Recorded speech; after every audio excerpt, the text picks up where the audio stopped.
Bonjour tout le monde et bienvenue sur Money Tree, le podcast qui vous parle d'investissement et de finances personnelles au sens large et sans tabou.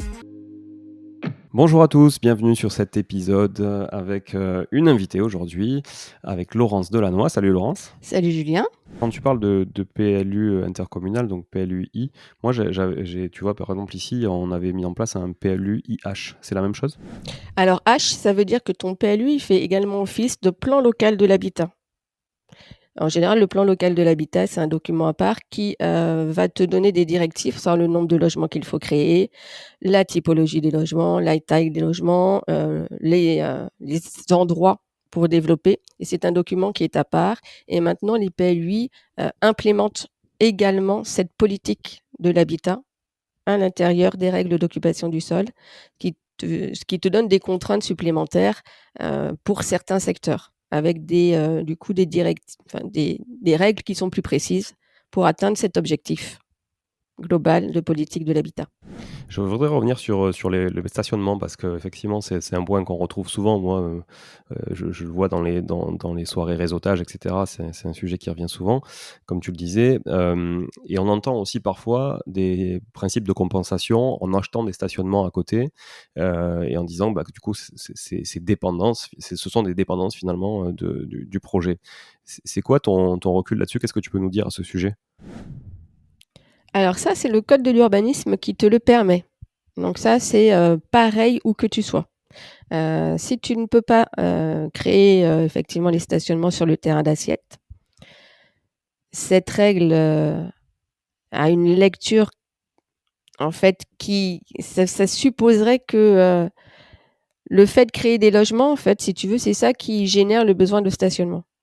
Donc on pourrait tout à fait te dire oui, mais si vous n'aviez pas créé le logement, vous n'auriez pas eu besoin de stationnement et vous n'auriez pas eu besoin de les mettre sur un terrain d'assiette à côté. Donc ça peut être soumis aussi à lecture différente. Tout dépend si la commune a besoin ou pas de logement. Par contre, avant que j'oublie, on ne peut pas déroger au PLU. Donc si le PLU te demande 2 places de stationnement, la mairie ne peut pas t'en octroyer qu'1. Sauf si tu es en zone tendue, à moins de 500 mètres d'une gare. Mais sinon, autrement, on ne déroge pas au PLU. Donc tu vas peut-être avoir ton autorisation à ton avantage, mais si tu as un recours, ce sera un retrait automatique. Donc tout ça, c'est à savoir. Donc effectivement, le code de l'urbanisme te permet de réaliser ces places de stationnement ailleurs, sur un autre terrain. Le PLU peut te dire la distance à laquelle doit se trouver ce terrain. En général, c'est 200-300 mètres. Ou alors avoir une concession à long terme dans un parc public ou dans un parc privé. Mais long terme, là encore, le code de l'urbanisme ne te le définit pas. Donc, c'est à voir avec les communes, mais c'est au moins 15 ans. Et parfois, c'est des baux amphithéotiques et c'est 99 ans. Ça, c'est quand même compliqué également à avoir. Mais ça, c'est une possibilité qui est offerte par le code de l'urbanisme.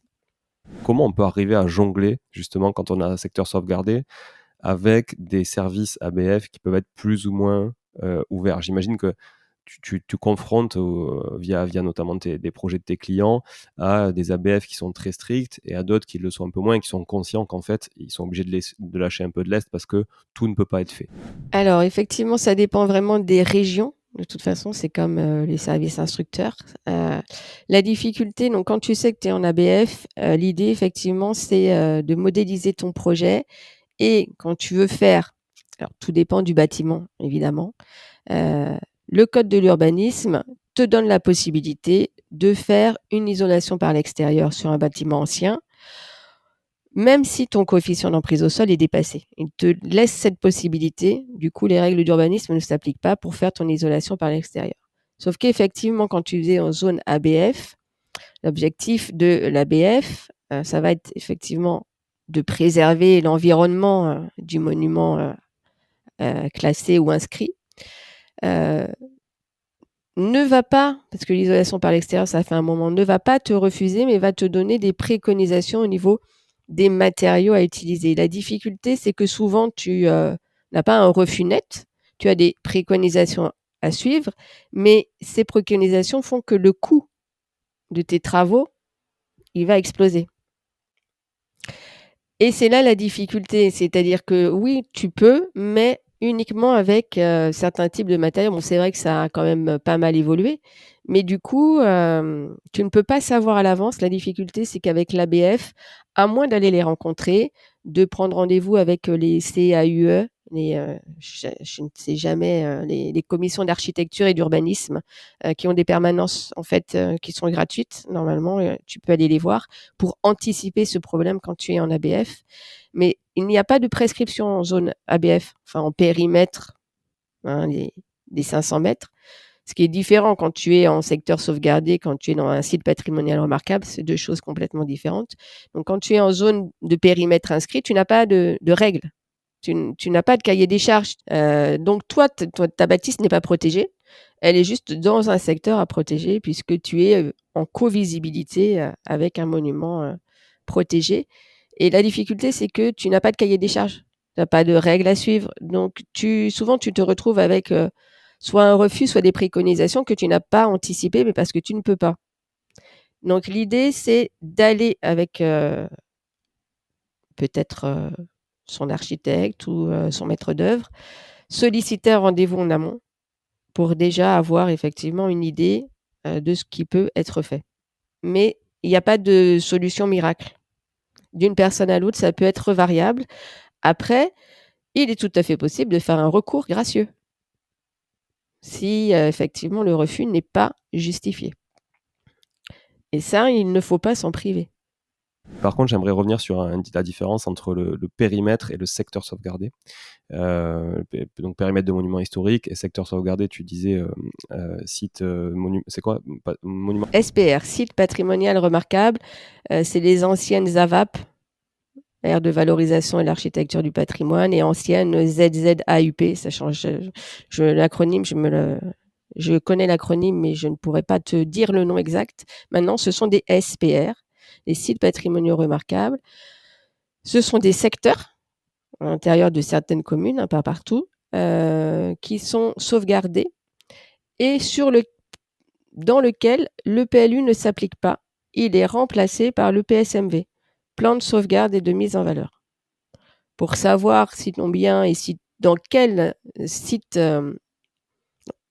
quel est le niveau de protection de ton bien, en fait, tu vas sur l'Atlas des patrimoines et tu vas savoir instantanément s'il est en secteur ABF, périmètre des 500 mètres.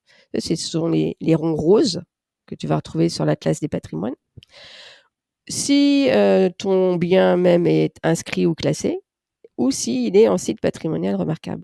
Donc la différence, c'est que si ton bien est en site patrimonial remarquable, tu as un règlement qui s'applique en lieu et place du PLU, qui est le PSMV, et sur lequel tu vas avoir effectivement des contraintes d'aspect extérieur plus importantes que sur le PLU. Alors, exemple assez concret, par exemple, tu vois, on rénove un immeuble, il y a on va dire des stucs ou des moulures qui sont déjà classées, qui ont déjà été répertoriées à l'intérieur de l'immeuble, même si lui, l'immeuble n'est pas classé. Comment ça se passe? Est-ce que du coup, l'ABF a le droit de te dire vous y touchez pas? Oui, parce que du coup, tous les travaux sont soumis à autorisation préalable et avec visite de l'ABF sur place. Ce que tu n'as pas dans le périmètre de 500 mètres. Donc, c'est pas du tout la même contrainte. Et c'est bien pour ça que ils viennent, ils te disent ce qu'ils veulent, et après, il y a plein de porteurs de projets qui ne se lancent pas puisqu'il y a des coûts conséquents. Parce que même parfois, ils peuvent te demander de défaire ce qui a été fait. Moi, j'ai un porteur de projet en fait qui me racontait qu'il avait acquis un bien qui était protégé, sur lequel il y avait un faux plafond. Ils l'ont enlevé. En dessous, il y avait effectivement des moulures. L'ABF est venu voir et a dit qu'il n'était pas question de remettre le faux plafond, qu'il fallait restaurer. Du coup, c'est pas le même coût qu'au départ. Donc tout ça, il faut vraiment faire la visite en amont avec un architecte qui pourra effectivement te dire toutes les contraintes qui sont liées à ce type de bien.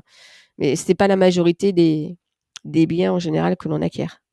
C'est vraiment après quand on a, je pense, une expertise sur le reste, qu'on peut développer effectivement ce type de projet. Parce que là, il y a beaucoup de contraintes et en termes de coûts, de travaux, Il faut être sûr de soi.